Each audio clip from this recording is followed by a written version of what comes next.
काय मग दिना भाऊ, काल गेली असताना लग्नाले कसं झालं लग्न? रावलेला खुश दिसत होता. हो ना गेलो होतो ना मी पण. मस्त झालं लग्न. लय पास नाचले बापा लोक. तुम्ही पण केला असेल ना मग डान्स?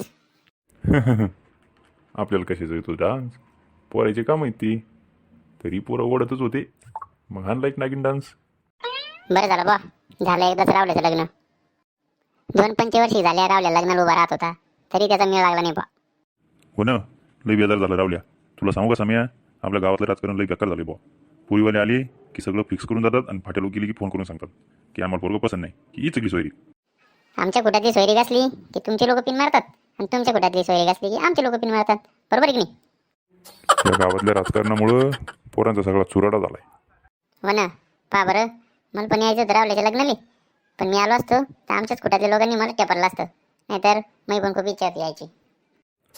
तुला सांगू का सम्या, कोणाचं काहीच म्हणणं नसते, पण 2-4 इकडले आणि 2-4 तिकडले हेच लय हरामखोर असतात.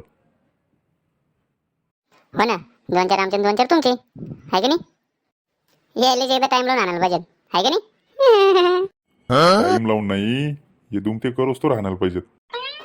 नाही तर काय, याच्या लग्नाला जायचं नाही, त्याच्या लग्नाला जायचं नाही, याच्या घरी जायचं नाही, त्याच्या घरी जायचं नाही, याच्या बापाचं राज्य आहे.